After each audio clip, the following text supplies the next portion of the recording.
when we were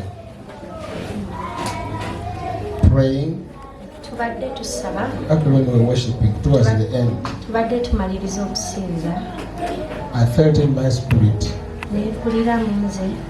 that there are some among us who for some reason your past keeps playing in your memory. And you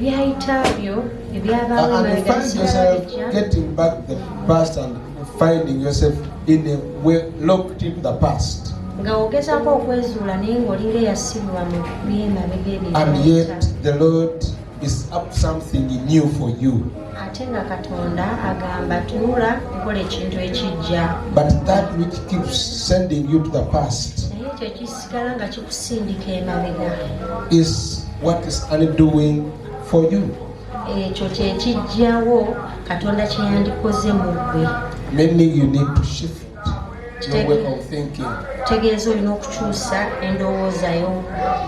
And so as I was still thinking about that, this song came into my spirit. Yahweh, Yahweh, Yahweh, I will not forget you all my days. Possibly we'll sing it later. Because that song, as much as I might not know all the words, but it is the composer was reflecting. Because he's saying, God, you have not left me alone. And on that account, I will not forget you all my days. Which makes it very, very important for us to reflect. And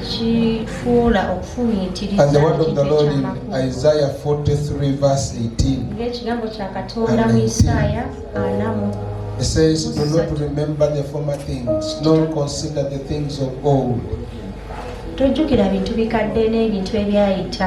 Behold, I will do a new thing. Now it shall spring forth. Shall you not know it? I will even make a road in the wilderness and rivers in the desert. And that's the God that we serve. I don't know who that is, but if you're the one that has a tendency of going back to the past and spending quite a bit of time causing you distress, sorrow, lamentation,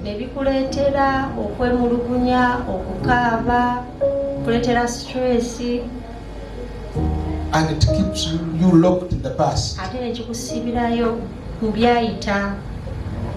Which somebody said, those are called disempowering beliefs.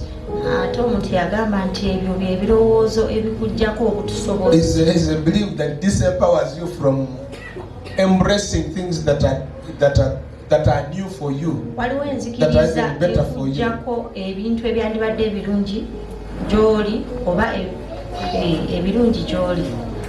Now that's a word of encouragement. Those of you that are in that state. Last week we talked about tithing, how it observes the law of wealth creation. And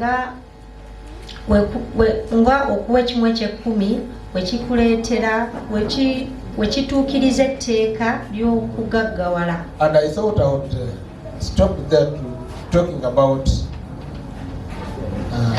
tithing, that we can shift to something else. And then I was thinking about the message for today, and what came to me was, in the sharing of the law of wealth creation, you mentioned planting or sowing and reaping. And so I felt that message is not complete until we understand the laws of sowing and reaping. Ekyaze mu bwongo nti we nayogerako ekyo nagamba nti kituukiriza etteeka ery'okusiga n'okukungula. Kati awo eddoboozi ne liŋŋamba nti obubaka obwo si bujjuvu paka nga tuyize amateeka g'okusiga n'okukungula. And therefore we now want to talk about laws of sowing and reaping. Kati leero njagala tuyige ku and how people who give, people who tithe, fulfill the law of sowing and reaping. Kuteeka ly'okusiga n'okukungula era abantu abawa ekimu eky'ekkumi engeri gye batuukirizaamu etteeka lino. In John chapter 12 mu Yokaana essula ya 12 and verse 24, the Bible tells us, and this was Jesus talking, most assuredly I say to you, unless a grain of wheat falls into the ground and dies, it remains alone. But if it dies, it produces much fruit or much grain. Tiddala mbagamba nti empeke y'eŋŋano bw'etagwa mu ttaka efa, naye bw'egwa mu ttaka ereeta amakungula mangi. Now that's the first law.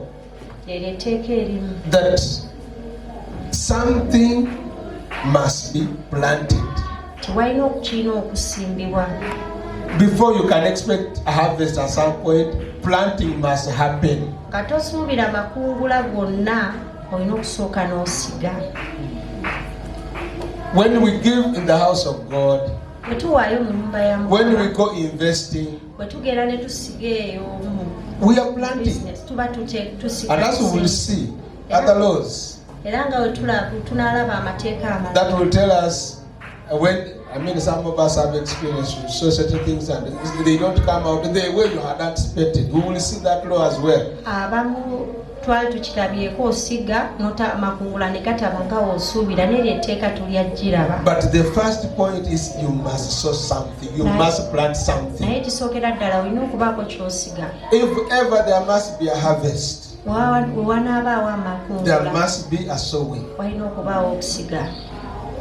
And so when it comes to say issues of finances, Kati we wekijja ku bya will ssente say time and again about tithing twogedde ku and where you need to take the tithe. kimu eky'ekkumi waawe olina okitwala.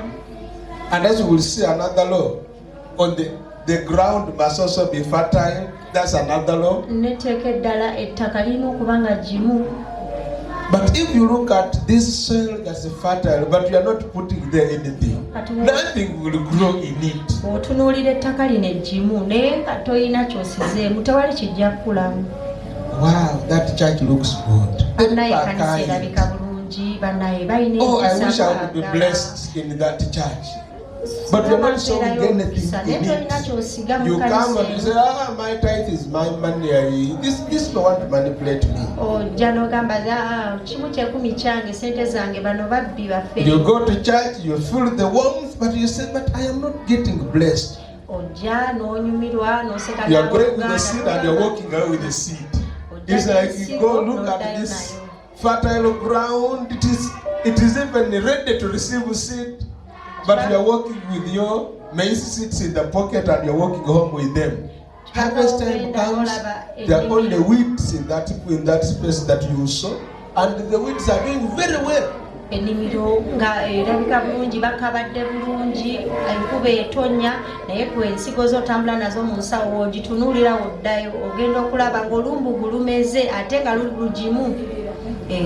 Now you can't harvest weeds as much as yes we eat green plants, but there are some of those things, there are some weeds that can be eaten, but there are some weeds that we can never eat. Omuddo ogumu ng'olumbu gubambi tosobola ddulya. And by the way, even if some weeds can be eaten, it is very rare for you to harvest a weed and take to the market to sell. Even when people know that it is an edible weed, It is very rare for people to buy it. Newankubadde omuddo ogwo guliibwa tosobola kugunoga n'ogutwala mu katale n'ogutunda. The only people who succeed in selling wheat are the herbalists. They will package it and then sell you as medicine. Eddagala ly'ekinnansi bo bajja ditunda nga ddagala. Otherwise you might be eating those wheats but you cannot package them and take to the market. Osobola okuba ng'obirya bwe ng'olya ssere naye tosobola kumutunda. Unless you say, okay, now let me also do some herbal whatever prescription here. Market it from that point of view. Okujjako ng'ogambye nti ogenda kutandika kutunda ku ddagala lya habo ery'ekinnansi. True, I mean many plants have medicinal properties and they can be helpful. Bingi biwonya eddagala biwonya obulwadde ebisinga. But for us to be intentional that we must harvest at some point, we must be intentional in sowing in the fertile ground available. Naye ffe okukakasa nti tunaakungula tulina naffe okukakasa nti tusimba. So that is the first law. Unless you sow something, that seed will abide alone. The tithe that you have, if you don't bring it in the house of God, even if you keep it in your house, it will not multiply. Kyemu eky'ekkumi oba tokireesa mu nnyumba ya Katonda ne wogiterekeyo noga nze ntereka kya mwaka ne ntwalayo lumu tekijja kukula. And if you are tempted to say, last week we talked about the 5 pots. If you are tempted to say, now I will add it to my pot of savings, I will save the thing. Kati wogamba nti kokyongere mu nsubi. And God is saying, you rob and I will send devourers. Do you know termites can visit or rats can visit? Well, and they eat the money. Katonda n'agamba devourers are many. Ne basindika enkuyege oba emmese ne zikukyalira. The other day, was it 2 days back, I heard that in Australia people are struggling because rats have invaded them and they have no turning. Everywhere there are rats, they are dying, they are whatever.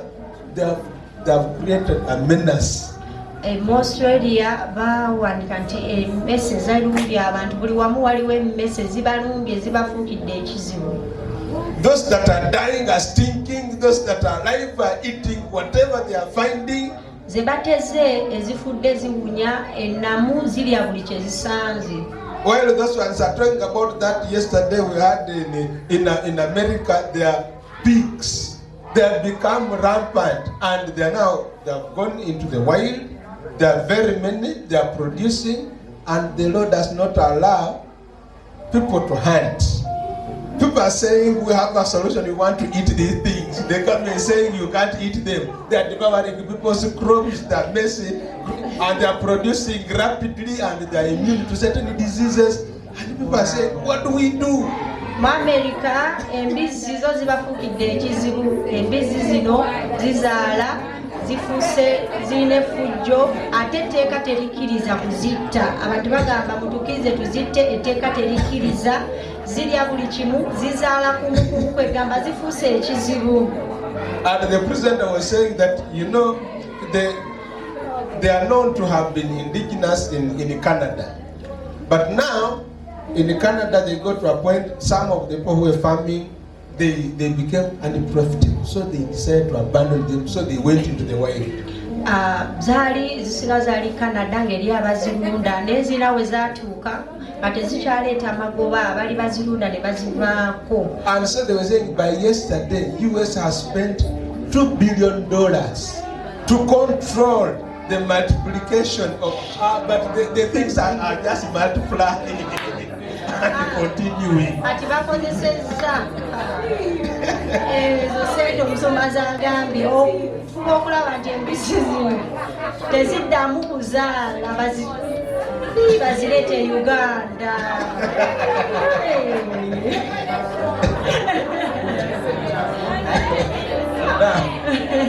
Our solutions are so there. we are talking about how God can create a devourer where you don't expect, and the devourer you did not think of can show up and devour when you think you are now hiding something. Katonda bw'atyo bw'aleeta omubi gw'obadde tosuubira nga gw'olowooza olina ky'oterese n'aleeta omubi gw'obadde tosuubira n'akulumba. Number 2, you must sow in or you must plant in good ground. I've already talked about that. Olina okusiga mu ttaka eggimu. And we can look at Matthew 13, verse 8. Matayo 13:8.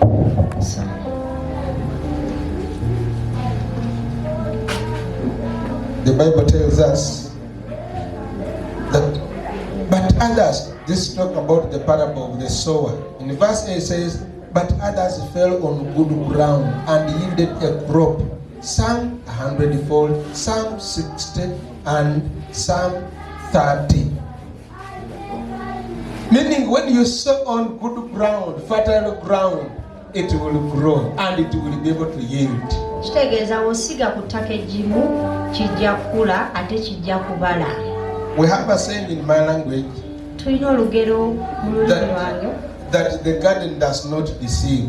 Ennimiro teriiba. When you give it seed, ogiwa ensigo, at worst it will give you back the seed that you gave it. bwe biba bikoze bubi ddala, If the yield is not good, it will give you back what you gave it. bw'eba tekoze bulungi ejja kuddiza ensigo. So, meaning it starts from what you gave it to increase. If things conspire, it will give you what you gave it. You gave it 2 kilos of maize, you'll find sikanta, whatever, but eventually you get the 2 kilos of maize for another season. Ogiwa kilo 2 eza kasooli, oyinza amakungula gayinza obutaba malungi neera okungula ojja kulanga kilo zino zikomawo. But ordinarily, when the seasons are good, the soils are good, you expect a bumper harvest. Naye season weba nnungi nga buli kimu kirungi osuubira okwamakungula amangi. I've seen people in the family who, when they have grown certain things, they say, oh, I wish I had planted that much more. This season has been so good. Ndabye abantu mu bulimi asimba nakungula n'agamba yii kale singa nalisimba bingi eno season ebadde nnungi. And for students of economics, there is a theory which is called the cobweb theory. Abasoma ebyenfuna waliwo bye basoma cobweb. It relates to agricultural things. Ng'ekwatagana n'ebintu eby'obulimi. How prices fluctuate with agricultural produce. Nga engeri emiwendo gy'ebintu ebikyukamu n'ebintu eby'obulimi. So for the sake of those that have not been to the economics class, let me simplify it. That when there's a bumper harvest, let me use tomatoes for easy understanding, because we eat, all of us here eat tomatoes, not so. No, I have seen a few, somebody is shaking their head that they have to eat tomatoes. But anyway, the issue is, when you grow your tomatoes, at the time when many farmers are growing tomatoes, and the harvest becomes good, the prices go down. We've grown tomatoes at times. You'll find this box, they call it a ply. This box here, it can come as low as 50,000.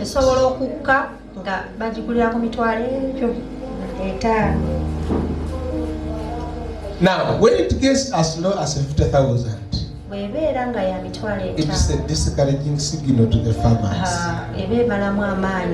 So next season they say, no, I need to do something else. I don't want to get that. These tomatoes, I'm not going to get into it this season. Then that season, few people grow tomatoes. And then because the supply has become small, in the marketplace, the price goes up. I know there is a time it went as high as 500,000. Where you now buy one tomato 1,000 shillings. Have you gotten into that kind of situation? So when the prices go up, that's what we call the cobweb theory is now at work. That the produce forces price down, or it forces prices up. So it keeps going up and down, up and down, up and down. And that's why people who innovate and they do greenhouse farming, they keep in the market space almost all year round, such that even when you make a loss during the bumper harvest, when everybody else is bringing, when everybody else is coming out, you are still there to recoup. Actually, some who have those houses, some of them try to invest more during the time when the natural season has put others off. Then they go to the market and they make a lot of money.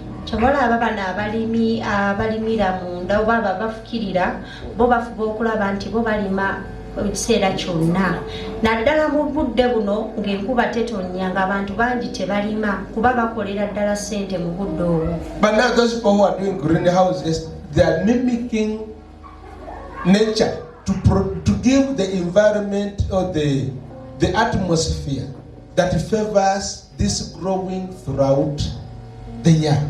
Kati bo kye bakola bakoppa obutonde ne bateekawo embeera ekkiriza ebirime bino okukula omwaka gwonna. They are following the law of sowing in good ground because you want to maximize the harvest. Bagoberera etteeka ly'okusimba mu ttaka eggimu. And they also even now timing the market trends to know that I need to go to the market at the time when I can maximize the returns. Ate nga nabo babala kyekiri mu katale bafuba okulaba nti bo ebintu byabwe bituuka ogenda mu katale nga tewali nnyo bingi bafunemu kingi.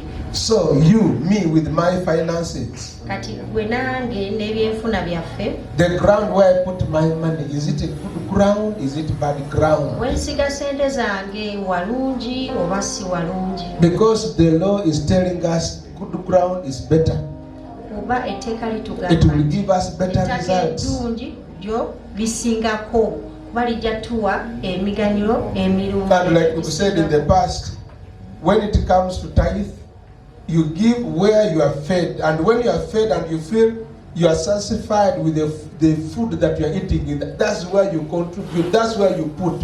You don't say, I have an online minister, and at the bottom they are saying send your contribution, and you are sending your contribution. Yes, it's good, you can send, but if you are not sending tithe, you are sending seed, a one-off. But the others will say, no, you can pledge. And then you find yourself, you are pledged. But how fertile or how unfertile it is another matter. Kati abamu tubeeraawo n'ogamba nti ekimu eky'ekkumi kyange ngenda kiwaayo oba mu buweereza gundi, musumba gundi ampa omukisa nga omugoberera ku mukutu oba ku TV. N'ogamba ekimu eky'ekkumi kankiweereze eri. Naye nga siri eri ettaka eggimu si gye bakuliisiza, emmere si gy'olya, tebakuwa mmere eyo si emmere. Osobola okusigayo ensigo ekyolumu y'ekyo kikkirizibwa, naye si ekimu eky'ekkumi. We have not been very good at keeping records. Tubadde ebiwandiiko. But I know if we kept records, like some ministries make records. Ebiwandiiko nga obuweereza obulala. And when actually as we grow, we need to style up in keeping records. Era nga tukula tulina okukyusaamu tuteekeke. Because at times ebiwandiiko bino. Somebody can say, I had a testimony of somebody, a ministry where somebody committed a scandal. And they said, this person belongs to this church.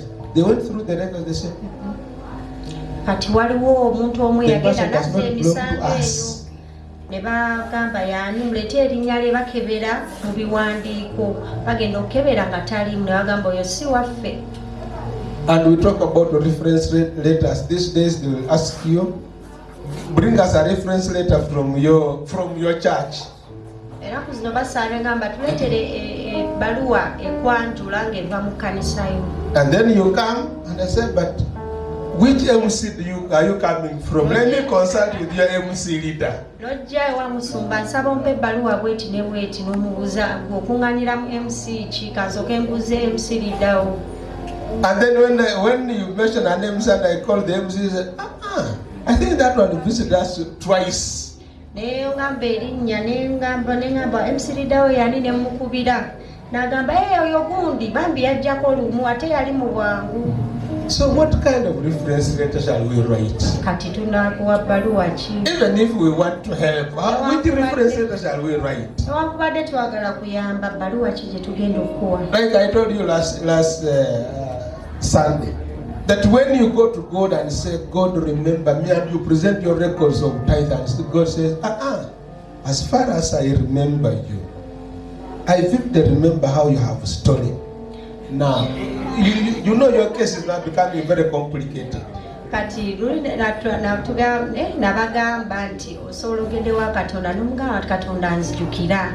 N'agamba nzijukire ki? N'aggyayo engeri gy'obadde owaayo ekimu eky'ekkumi.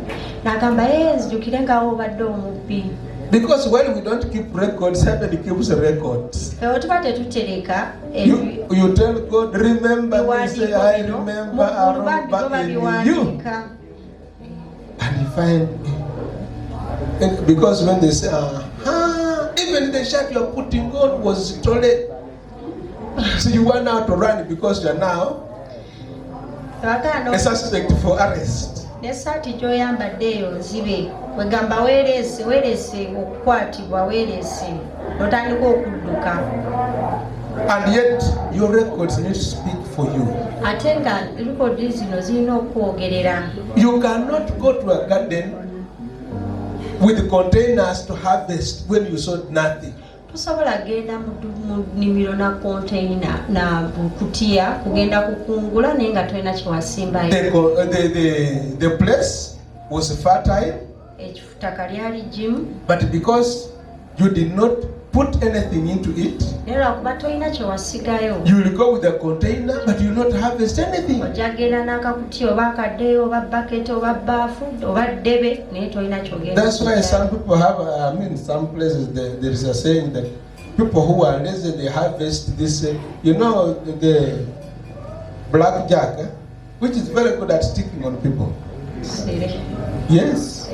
That people who are lazy, who don't want to grow anything, that is their harvest. They will go there and they will not fail to harvest that thing. Abatayagala kukola abanafu bakungula ssere. Ogenda mu nnimiro tosobola kuvaayo nga tolina ssere. Because you don't plan to harvest it, but you say, I am here and I'm ready. And it will cling on you. Ne woba totegese kumukungula kasita oyita mu nnimiro bw'oti ye agamba nze nkuze era naawe erippako. Some of us have been in those spaces of farming. We know that very well. That when you get to home, you get into the sorting. Era wootuuka eka nga tonayingira and it gives you work to sort the harvest that you've carried home. Newejjako amakungula g'olese waka. It is a value zero. Naye ng'omugaso tewali. But it has given you duty to sort. Naye nga kuwadde omulimu. And depending on the dress that you have put on, there are some which are very good harvesters of that thing, and it will properly stick and be very thick. Kisinzira ne ku lugoye lw'oyambadde waliwo z'oyambala ne kalemerako ate n'ofuna bingi nnyo eruzitowa n'ofuna omulimu. So you get home and possibly you are not you need help, you need support, so you ask people to help you to sort the harvest.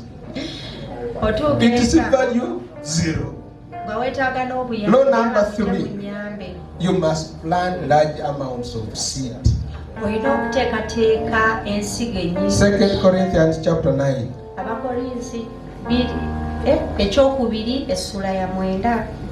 And verse 6.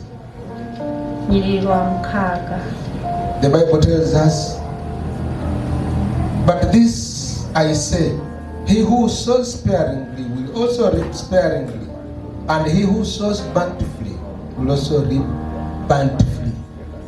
Plan to harvest 2 tons of beans when you've only given the ground 5 kilos of beans.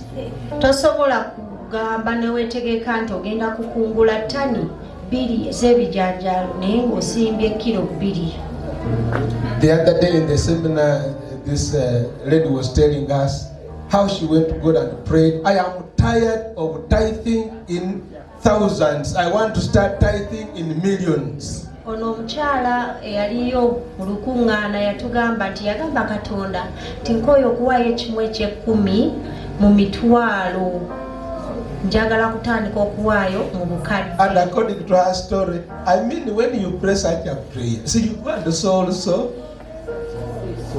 seeds that are able to generate those millions that you can be able now to earn more than 10 million so that you can start tithing $1 million plus. Ate osaba essaala bw'etyo ofuna ensigo n'osiga ey'okuddamu essaala eyo ove mu mitwalo odde mu bukadde. And I'm very sure many of us, or possibly even all of us, would want that kind of prayer. I want to start tithing in millions. Manyi ffenna twagala essaala eyo nti njagala kutandika okuwa ekimu eky'ekkumi mu bukadde. But God will look at you, how you have been able to tithe, even hundreds, even a few thousands. We still have a long way to go. N'olukumi agambe ogira obitegeera bino. So this one we still have a long way to go. Because the Bible tells us, if you are faithful in that which is not yours, then yours can be released. Tuoba mwesigwa mu kitali kikyo. So if you are not faithful in the tithe that does not belong to you, then what belongs to you will not easily come. Kati oba toli mwesigwa mu kimu eky'ekkumi ekitali kikyo, kitegeeza ekikyo tekijja kujja. And so tithing in millions means you are getting above 10 million. Kati okuwa ekimu eky'ekkumi mu bukadde kitegeeza ofuna ssente zitaka wansi wa bukadde. And it is very, very possible. Ate nga kisoboka. There are people in this city who are earning 20 million, 30 million, 40 million, 50 million per month.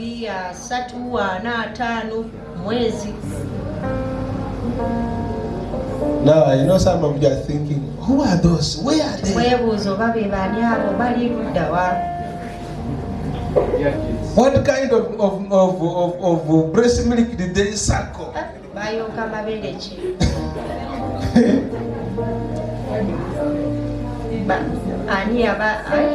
Bana abamazzi ki enzooli siga buluzi. But the issue is, it goes down to these principles. You sow sparingly, you reap sparingly. Naye kiddayo ku tteeka lino osiga ekitono. You sow bountifully, you reap bountifully. Osiga ekingi era okungula kingi. Otherwise, if you are like those fellows who go to the Proverbs and say, you know, out there the lions, you know, when you take, they will devour these things and they will not get back anything. They are so scared to sow. Obeera ng'abagamba nti bw'onoosiga ebinyonyi bijja kujja birya ensigo zonna tolina kyojja okufunamu awo oba otya okusiga. Last week I told you that one of the principles why Jews are so generous is it has a liberating effect, that you don't fear making losses, risking money, because you know you can afford to donate so much money. So if you make a loss that is even equivalent to what you have donated, the pain you will feel is not that intense. Lolita bagamba abayudaaya bo bagaba kati wekituuka mu kusiga ensimbi bo tebatya bawaayo kuba baamanyirira okugaba bagamba oba zidda oba tezidda bakimanyiira bo. But the people who are always thinking of the worst case scenario all the time say, let's do this, supposing. Supposing. And they come with supposing all the time. Now, those are becoming slaves of fear. kati obeera nga goli ngamba tukole kino tugezese kino ngamba watya nga kino kituuseewo watya nga kino kituuseewo neweesanga ng'olina okutya. And I could say a bit of that. You remember the week when we were here doing the children's training, preparing for Christmas, when we asked that some people, a few people who came to help us learn how to play that game. I hope you're doing those teachings to the children. When they come to play a game and say, well, you can pick this, you will win so much. You pick this. When you pick this, you lose all that you have gained. Some people pick one. We've done well. Second, now let me stop here. I don't want to proceed beyond this because the fear of loss. Bali ba training ano nga tuyiga eby'abaana ng'ojja n'olonda kaada nga gy'olonze waliwo gy'owangula olonda bweti ofiirwa naye ng'oli ajja n'alonda esooka n'alanga awangudde ey'okubiri n'akomawo ngamba ey'okusatu nyinza okufiirwa n'endaba okutya okwo. In risk management, there is what we call risk appetite and risk tolerance. Mu kwasaganya risk. Now, risk, I think you understand risk. Even if you understand risk.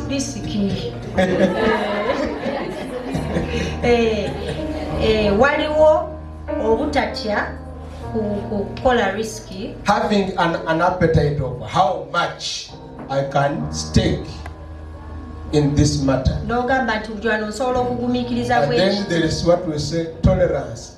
To what extent can I tolerate losses?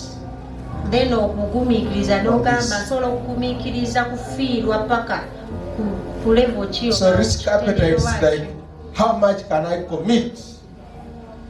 And risk tolerance is how much, to what extent can I lose and possibly abandon the whole thing. At risk appetite yona neba nti nsobola kufiirwa mmeka. Then risk tolerance oba okugumiikiriza nekiba nga kitegeeza nti sobola kugumiikiriza kyenkana ki. And so we are talking about sowing large amounts of seed. Kati tugamba ku kusiga ensigo ennene. As one of the laws. Number 4. Ng'ekiteeke eyokuna. This number 4 comes now from the other side, the negative side. That some of your seeds will be lost. Ensigo ezimu zijja kufiirwa. It's not possible that all you plant will always come out and bear fruit. Kiyinza obutasoboka nti buli nsigo gy'osize ejja kumeruka but that is part of the law of sowing and reaping. Naye ekyo kiri mu tteeka ery'okusiga n'okukungula. In Mark chapter 4 Marko essula ya 4 and verse 3 to 5, the Bible tells us, listen, behold, a sower went out to sow, and it happened as he sowed that some seed fell by the wayside, and the birds of the air came and devoured it. Some fell on stony ground, where it did not have much earth, and immediately it sprang up because it had no depth of earth. Meaning you can sow, but then circumstances can make some of the seeds not bring anything. So you lose it. Osobola okusiga naye olw'embeera neeretera ensigo ezimu obutamera n'ogifiirwa ensigo. But that does not stop you from sowing next time. Naye ekyo tekikugaana kusiga mulundi guddako. I'm very sure all of us here eat, not so. Nkikakasa nti ffenna tulya wano. Whether you have good or bad appetite, you eat. Oba You eat something. olina appetite oba toyina wakiri olina ky'olya. When you eat something and it's not good, Bw'olya ekintu nga si kirungi, you abandon ever eating that thing again.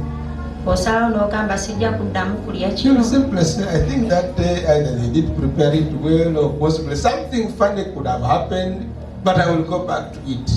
Ogamba nti kyaka eyafumbye teyafumbye bulungi naye nja kuddamu mbirye. Like there was a time a friend, they had prepared fish this smoked fish.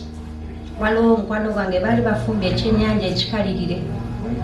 And this they ate, and fish was too much that from that day he lost appetite for fish for a season. Ne balya ebyennyanja byali bingi n'akoowa ne yeetamu ebyennyanja okutwalira ddala akabanga.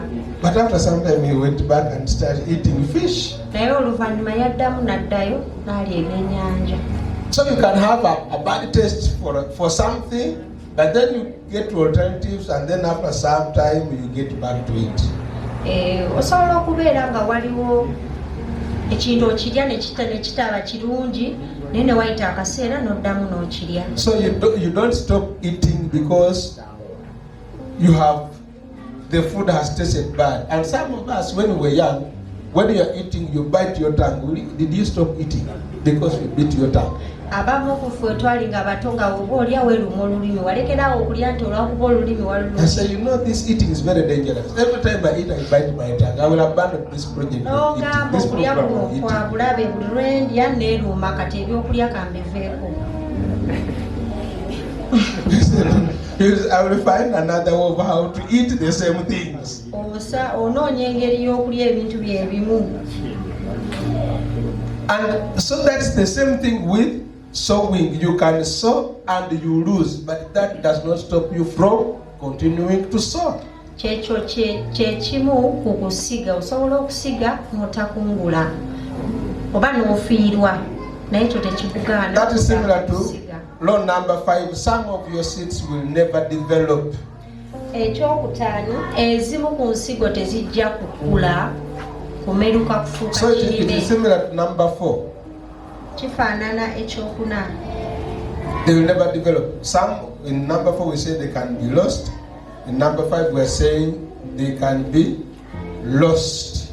Ekyokuna twagambye nti zisobola. I mean they can fail to develop. Zisobola In Matthew 13, mu Matayo 13 verse 7, sura ya 7. still talking about the sower. And some fell among thorns, and the thorns sprang up and choked them. So these ones had grown, but the thorns came and choked them. Endala ne ziggwa mu maggwa, amaggwa ne gazituga. Zino bambi zaali zaafuna ettaka ne zikula ne zimera naye amaggwa ne gaziremesa okukula. The one of loss, they remained in the ground because they didn't have good ground to spring up and grow. These ones grew, but then something came. Ezaafa zaagwa ku lukalu ne zitasobola kumera naye ate zino zaagezaako okumera naye amaggwa ne gatuga. And I'm very sure the farmers who are here, Era nzikiriza abalimi they abali can wano. appreciate this. You can find either your chicken or your plants have come out and you're really saying, yes, these are really very promising. Oyinza And then okulaba something along the way ebikokozo nga bivaayo bulungi comes with a different agenda. kati ne wabaawo ekijja. At times you'll find maize, it has even grown. Ne weesanga nga ne kasooli ono akuze. But the storm comes and flattens the whole plantation. Kibuyaga najja n'afuuwa kasooli yenna ne yeebaka wansi. But there are those who will actually not develop because of the rain is promised, the things came out of the ground very well. But along the way, drought came, and we could not now get this maize putting on the cobs. Waliwo n'ebisobola okumera ne wabaawo ekibaddewo kasooli n'ataweeka. I need to finish. But let me give you a few more. Number 6, you must plant the type of seeds you expect. Olina okusiga ensigo, ekika ky'ensigo z'osuubira.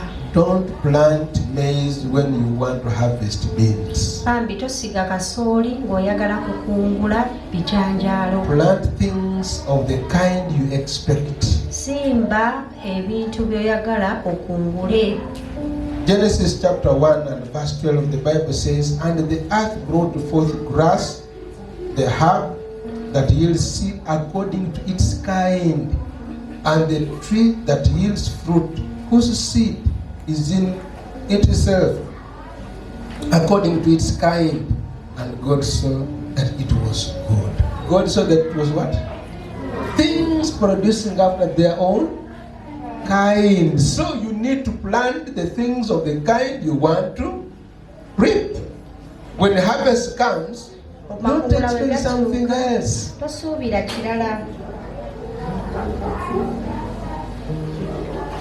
When you say, God has visited others, visit me also. But God is saying, I visit others on a different account. Now on you, how do I visit you on the account?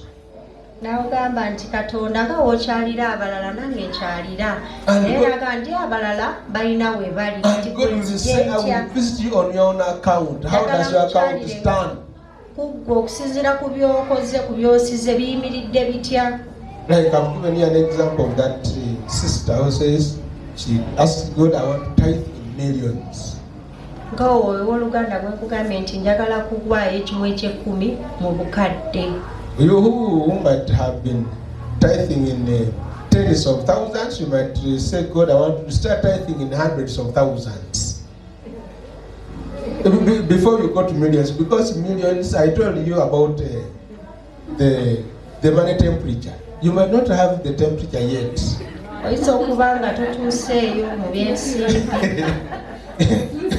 Your money temperature may not have reached a certain level. So I don't want to hear that, Sister Grace, where she works, there's a client who is part of us here. No. Because of your money temperature that has driven you nuts.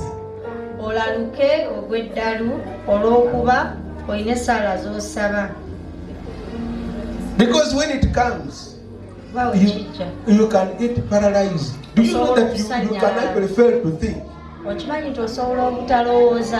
Yes.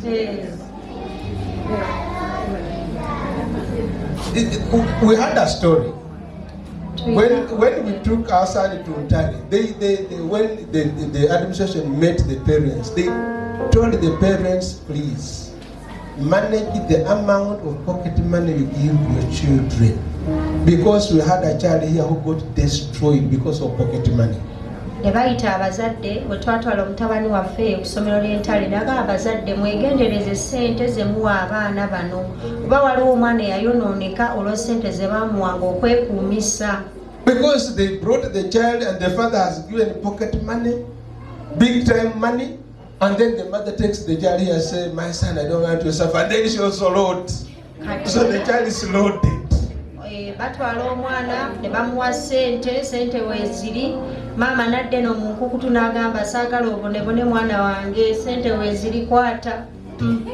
So the child is in class, teachers are teaching, but the child is figuring out how do I spend this money because the money is not getting finished. They are consuming money is not getting finished. Omwana ono ali mu kibiina agamba sente zino nzimalawo nti azirya azoonoona aziyuwa naye teziggwawo bamuwampitirivu. And he told us there are women who live around the fence of the school who can be consultants in eating money.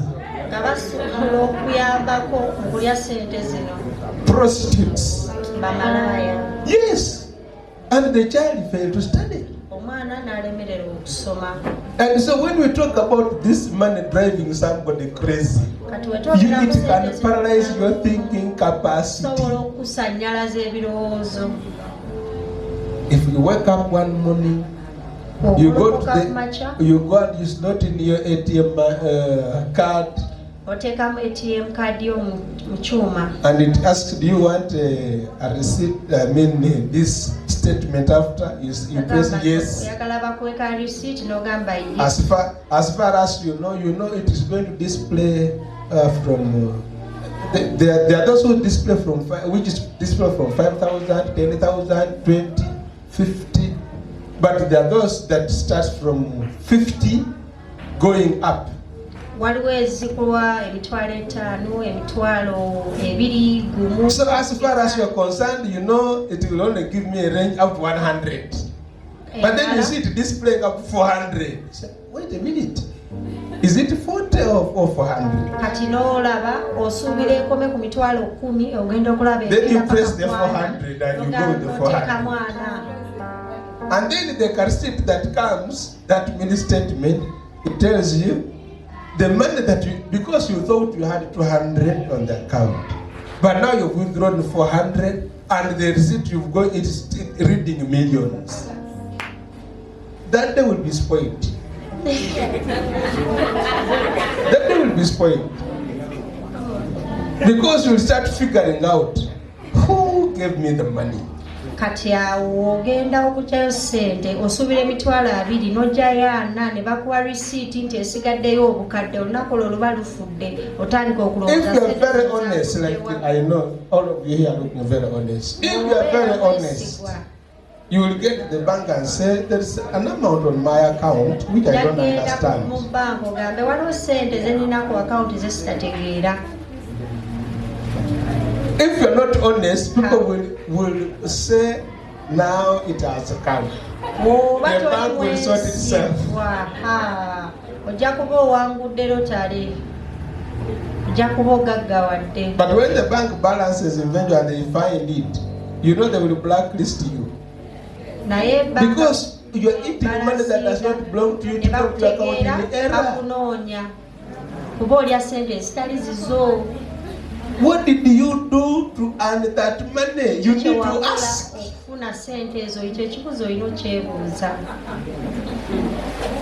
I remember when we were in UK, I worked in a supermarket. As a teller.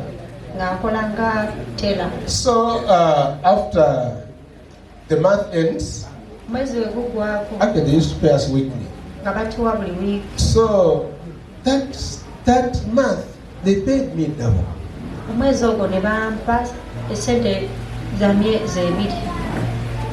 because it is an automated system, you do not know the payroll or whatever, but at least you know your manager around. Because they have a chain of all sorts of supermarkets all over the country. So I went to ask. I've been paid more than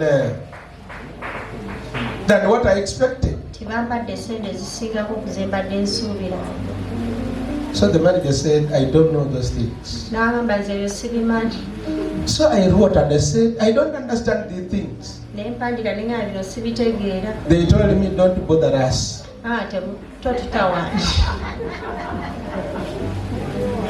So in other words, if money has come to you, just use the money. Because who are you going to pay the money? Who are you going to refund? Don't bother us, just use the money. I had made my attempt to refund their money. They told me, at least the two supervisors told me, just don't disturb us, just use the money. So my conscience became clear that even if I use this money, and actually within me I said, next month even if they recover this money, I will not be bothered. Because if they paid me 2 months, the next month in advance, I will not be troubled because they will have recovered their money. There was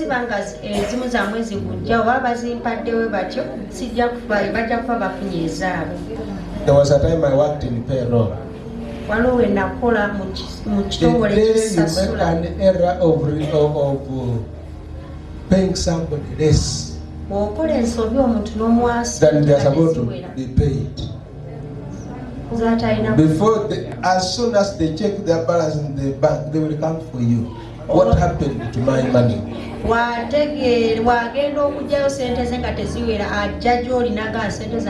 day you pay somebody more than nobody will show up. Nobody will show up. I worked in that office and I know the things.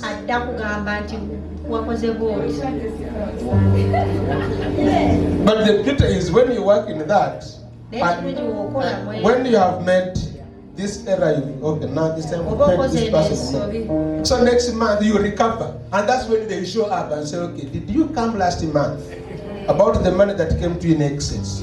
Now that you are coming after we've recovered what you took, kati ajja ng'omuwadde entono n'agamba nti sente nga teziwera nonga lwaki tewajja luli nga tukuwadde ennyingi. But that's human nature. Naye bwe tutyo bwe tuli abantu. And I don't want us in New Zealand to be part of that nature. We have to build a culture. We were told in the seminar, if you want a culture in a certain place, of a culture you want, it is you to replicate yourself there. Oba tugambye mu semina tuoba olina embala oba ekikula ky'abantu ky'oyagala okulaba mu kifo ekimu olina okugenda gwe obasomesa obafuule gwe ky'oli. And so the more you multiply yourself in those places, the more your culture gets entrenched in those places. Era embalayo oba enneeyisaayo eyingira mu bantu abo. And so the more of the type of seed you want to harvest, the more of that kind you need to plant. Kati ensigo eyo gy'oyagala okukungula olina okugisiga. And your seed must die. Ate ensigo eyo Remember we read in John 12:24. This is another law, law number 7. Your seed must die. If it doesn't die, it will abide alone. Ensigo erina okufa, weetafa eba egenda kusigala awo. You can imagine if you took, when we were little children, we experiment things.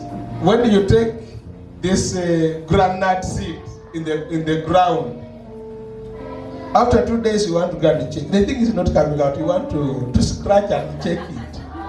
Osiga wetwalinga abaana abatongo okwata ekinyeeba n'okiteeka mu ttaka naye nga buli ddakiika oyagala You are disturbing it from dying. You are disturbing it from dying. Oba okitawaanya ate okitakula n'okijjayo n'okiraba ate n'okizzaayo oba okiremesa okufa. So when you so allow death to happen, kati w'osiga kkiriza okufa kubeerewo before it can be able to multiply. Nga tekinnakula kwekubisaamu. You can't multiply when you are alone. Tosobola kwekubisaamu ng'oli wekka.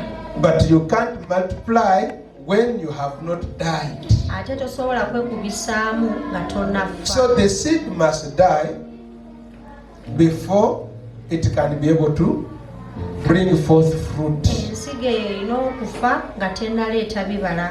And number 8 associated with that is that that seed must be given time to die. Ate ensigo eno erina ogiwa obudde okufa. Death does not happen instantly. Manyi okufa tekubeerawo mbagirawo. That's why even as a human being, that's why when you find somebody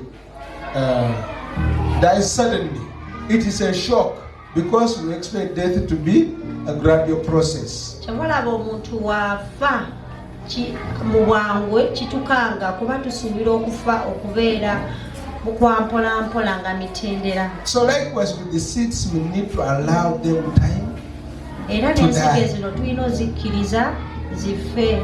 When God says, test me in this in tithe now, kati Katonda wagamba nti munkeme n'ebiweebwayo.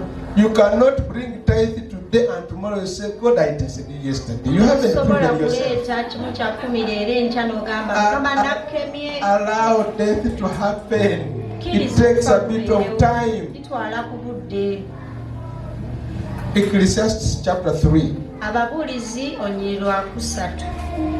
We find popular statements there. But it says, verse 1, everything there is a season, a time for every purpose under heaven. Even now, death, there is time for it, and you need to allow it. And in chapter 11 of Ecclesiastes, verse 1 says, cast your bread upon the waters, for you will find it after many days, not instantly. He's talking about sowing. You sow and you allow it time. When you take beans to the garden, you know it is after 3 months that I will need to consider a harvest. But then I will need to allow at least a week or 5 days to see evidence that this thing is coming up. ojja kuwa olina kiwa obudde obwikisi nga 3 ku 5 olabe ensigo zino nga zimeruka. And therefore allow some time. Bambi kiwe obudde. I think I will stop on number 9. Ozajja kuma ku ky'omwenda. Because we do not have so much time. Bate tuyina nnyo obudde. Your seed will grow by God's miracle power. Ensigo yo ejja kukula olwa maanyi ga Katonda. You don't have to understand the science. As much as science is doing their best to test the soil type, what can do well here, this and that, you do not have to go through understanding soil science before you plant things. Toyina kugenda n'otegeera ettaka kiki ekiri mu ttaka lino nga tonnasigamu bijanjaalo. All you do is when you plant, ky'okola w'osiga, you are believing God to put the other necessary things in place okkiriza Katonda ateekewo byonna ebirala for it to ebisaanidde grow and give you what you are expecting. bikule bikuwe ekyo ky'osuubira. You don't need to go to school and start. Now I want to know how do plants grow. Toyina kugenda mu ssomero n'osooka What nutrients do they eat? Ebimera bino bimera bitya, ye birya ki mu ttaka eyo. And that speaks also of now tithing, Era ekyo kyogera ne mu which you are saying it is you are obeying the law of sowing and reaping. When you tithe, you do not know. God is saying, test me. But it's Him who knows how He's going to work it out. That when harvest time comes, bw'ogoberera etteeka lino oba Katonda agamba nti nkema, ye yamanyi nga wagenda okikola nti obudde bw'amakungula we butuuka, you will see the miracle power at work. ojja kulaba amaanyi ga Katonda ag'ebyamagezi. 1 Corinthians chapter 3 Abakolinsi ekisooka essula ya 3 and verse 6. lwa 6. The Bible tells us that I planted, Apollos watered, but God gave the increase. You can do what you are supposed to do, but the rest you leave it to God to know how to sort out things. Osobola okukola bwe kyosobodde okukola, ebirala n'obirekera Katonda, ye yamanyi w'anaabikola. When you tell God you are tired of tithing in hundreds, bw'ogamba Katonda nti nkooye okuwaayo ekimu eky'ekkumi, meaning you are getting less than 10,000, because to tithe in hundreds you are getting less than 10,000. Oba ofuna sente wansi w'omutwalo. Or I'm tired of tithing in thousands, which is less than 10,000, meaning you're getting 100,000. Oba okuwa ekimu eky'ekkumi ekiri mu.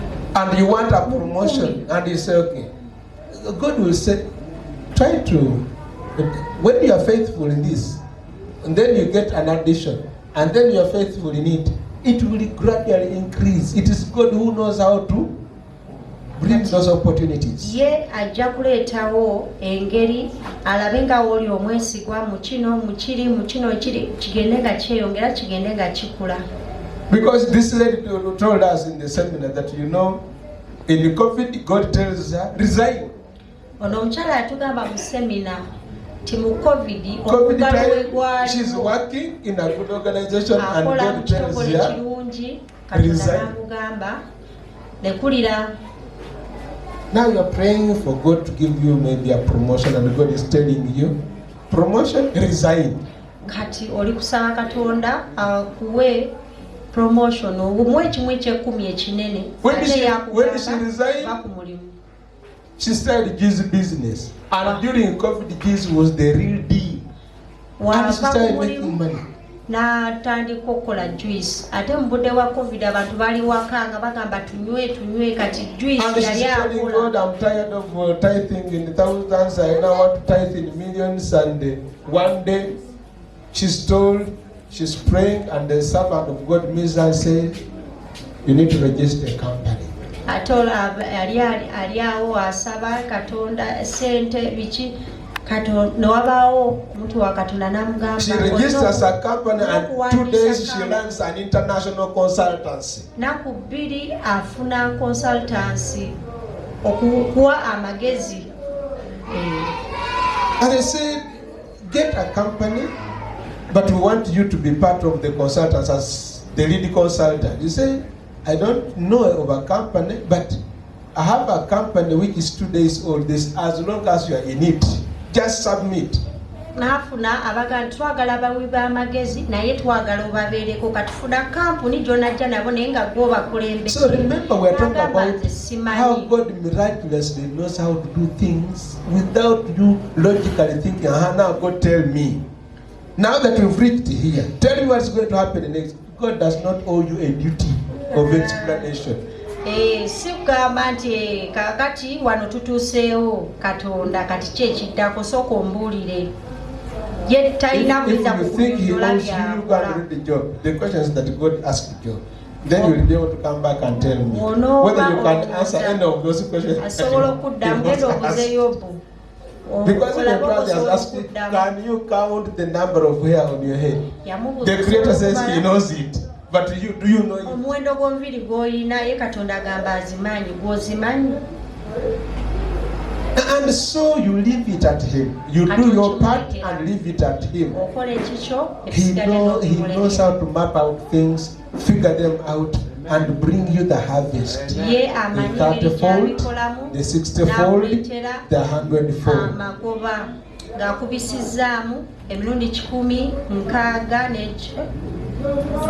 Father, in the name of Jesus, we thank you this morning. We appreciate you for challenging us today. We appreciate these principles that come with the laws of sowing and reaping. It is you that puts these principles and these laws in place. Help us, Lord, to learn how to apply them in our very circumstances.